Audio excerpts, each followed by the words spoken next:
लोकसभेतील विरोधी पक्षनेते खासदार राहुल गांधी यांनी पत्रकार परिषद घेऊन मतदार यादीमध्ये झालेली मतांची चोरी उघड केल्याप्रकरणी खासदार रवींद्र चव्हाण यांच्या नेतृत्वात नांदेड शहर व जिल्हा काँग्रेस कमिटीच्या वतीने महात्मा फुले व सावित्रीबाई फुले यांच्या पुतळ्यापासून ते जिल्हा काँग्रेस कमिटी कार्यालयापर्यंत मतदान चोर खुर्ची सोडचे नारे देत कॅन्डल मार्च व मशाल मोर्चा काढण्यात आला। या कॅन्डल मार्च व मशाल मोर्चात खासदार रवींद्र चव्हाण, नांदेड उत्तरचे जिल्हाध्यक्ष राजेश पावडे, प्रदेश सरचिटणीस रेखा चव्हाण, महानगराध्यक्ष अब्दुल सत्तार, नांदेड दक्षिणचे जिल्हाध्यक्ष हनुमंत पाटील बेटमुगरेकर, काँग्रेसचे ज्येष्ठ नेते सुरेशदादा गायकवाड, महिला शहराध्यक्षा करुणा जमदाळे, सुभाष काटकांबळे, सत्यपाल सावंत यांच्यासह नांदेड शहर व जिल्हा काँग्रेस कमिटीचे पदाधिकारी व कार्यकर्ते मोठ्या संख्येत सामील झाले होते।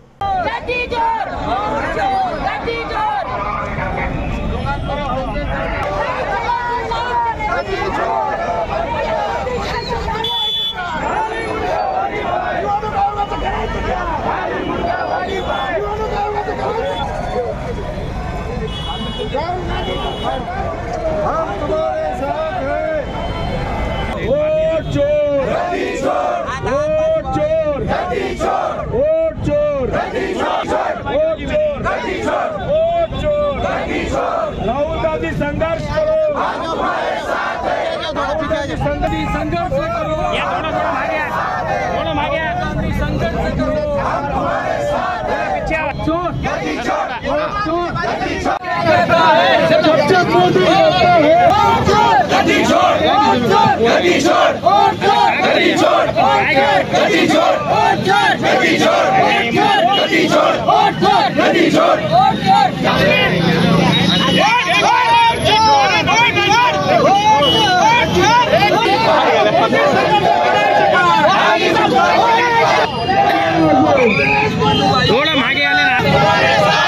काल प्रदेश कार्यालयातून आमचे प्रदेश अध्यक्ष हर्षवर्धनजी सपकाळ साहेब यांच्या आदेशानुसार काल आम्हाला आपले नेते राहुलजी गांधी यांना जे 2 दिवसाखाली अटक झाली होती, त्यांची जी पत्रकार परिषद आहे या संदर्भामध्ये जे भारतभर बीजेपीच्या विरोधामध्ये जी लाट पसरलेली आहे त्या संदर्भामध्ये बीजेपी सरकार हादरलेलं आहे आणि राहुल गांधींना कोणत्या ना कोणत्या तरी मार्गातून त्यांना अटक करण्याचा प्रयत्न चालू आहे। अशा वेगवेगळ्या मुद्द्यांमध्ये टार्गेट करून त्यांना आमच्या नेत्याला त्रास देण्याचा प्रयत्न करतात। त्या अनुषंगाने आज आम्ही नांदेडमध्ये कॅन्डल मार्च हा मोर्चा काढला होता आणि त्या मोर्चाला खूप जनतेचा, महिलांचा, सगळ्यांचा पाठिंबा मिळाला आणि येणाऱ्या काळामध्ये हे भाजप सरकार, हे चोर सरकार, मत चोरीचं सरकार, या सरकारनं चोरी कशी केलेली, मताची चोरी कशी केलेली आहे हे राहुल गांधी यांनी पटवून दिलेलं आहे आणि त्याचं उत्तर निवडणूक आयोगाकडे नाही आणि त्या अनुषंगानं हे भारतमधले सगळे लोक पाहत आहेत की हे सरकार किती चोर आणि बदमाश सरकार आहे। त्यामुळे या सरकारला पदावर राहायचा आणि सरकार चालवण्याचा अधिकार नाही, ते महाराष्ट्र शासन असो की दिल्लीचं सरकार असो। येणाऱ्या काळामध्ये एकच सांगू इच्छितो आम्ही की इमानदारीचे, काँग्रेस ही इमानदारी पक्ष आहे।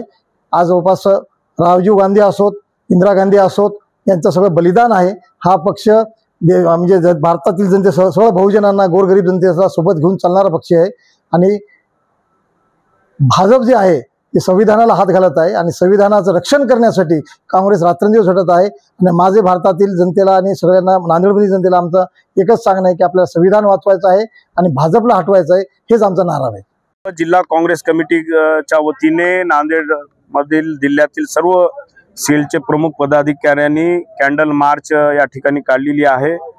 देशामध्ये मोठ्या प्रमाणात सध्या आपण जर बघितलं तर मतचोरीचा जो प्रकार आहे, माननीय आमचे नेते राहुलजी गांधी यांनी मोठ्या प्रमाणात उघडकीस आणलेला आहे। त्याचे पुरावे निवडणूक आयोगालाही त्यांनी सादर केलेले आहेत। निवडणूक आयोगाकडून त्यांना उत्तर पाहिजे किंवा एवढ्या मोठ्या प्रमाणात मतांची चोरी होत असताना निवडणूक आयोग काय करते आणि जो SIR आहे, यादीचं पुनरीक्षण होत आहे, त्याच्यावरही राहुल गांधी यांनी आक्षेप नोंदवला। निवडणूक आयोगाला उत्तर मागत आहेत, पण आज निवडणूक आयोग कोणतंच उत्तर द्यायला तयार नाही। आज आपण बघतो निवडणूक आयोगाला मागलेलं उत्तर भाजपचे नेते मंडळी देताना दिसत आहेत। महाराष्ट्राचे मुख्यमंत्री वेगवेगळे वक्तव्य करत आहेत राहुलजी गांधी बद्दल, पण मला विश्वास आहे की राहुल गांधींनी जे लोकशाहीच्या मार्गाने हे वोट चोरीचं जे आंदोलन आहे, पूर्ण देशव्यापी आंदोलन उभारलेलं आहे। निश्चितच येणाऱ्या काळामध्ये या आंदोलनाला व्यापक स्वरूप या ठिकाणी प्राप्त होणार आहे आणि टीव्ही चॅनलच्या माध्यमातूनही बरेच टीव्ही मीडियावाले त्यांनी जे आरोप केले होते त्या ठिकाणी गेलेले आहेत. एका एका घरात 80 वोटर आहेत, कुठं 2000 वोटर आहेत. तिथं जर प्रत्यक्ष जाऊन पाहणी केली असता ते फेक वोटर त्या ठिकाणी आढळून आलेले. तर आज आपण बघू शकता मीडियाच्या माध्यमातून जे मृत वोटर म्हणून ज्यांना घोषित केलं होतं त्यांच्यासोबत त्यांनी चहा पिलेली आहे. मग हा प्रकार एक म्हणजे वोट चोरीचा प्रकार आहे आणि निश्चितच सामान्य माणसाच्या मनात आज शंका उपस्थित होत आहे की हे जे सत्ताधारी सरकार आहे, केंद्राचा असो की राज्याचा असो, हे मतांच्या चोरीमधून या ठिकाणी बनलेलं सरकार तर नाही. याचं उत्तर इलेक्शन कमिशननं द्यावं हाच या मागचा हेतू आहे. आणि आज कॅन्डल मार्चच्या निमित्तानं आम्ही लोकशाही मार्गाने इलेक्शन कमिशनला उत्तर मागत आहोत. आणि या काही दिवसामध्ये राज्य असेल का देशव्यापी आंदोलन, हे व्यापक आंदोलन काँग्रेस पक्षाच्या वतीने उभारलं जाईल. एवढे या जेव्हापासून नरेंद्र मोदी आणि अमित शहा हे परत एकदा देशाच्या सत्तेवरती आरूढ झाले आणि त्यांनी या देशाची स्वायत्त संस्था असलेलं निवडणूक आयोग, केंद्रीय निवडणूक आयोग आणि न्याय संस्थेवरती सरकारी नियंत्रण ठेवलं आणि त्या दोन्ही संस्थांची स्वायत्तता जी आहे या दोन्ही नेत्यांनी मारून टाकलेली आहे. लोकशाहीला हा सर्वात मोठा धोका आहे.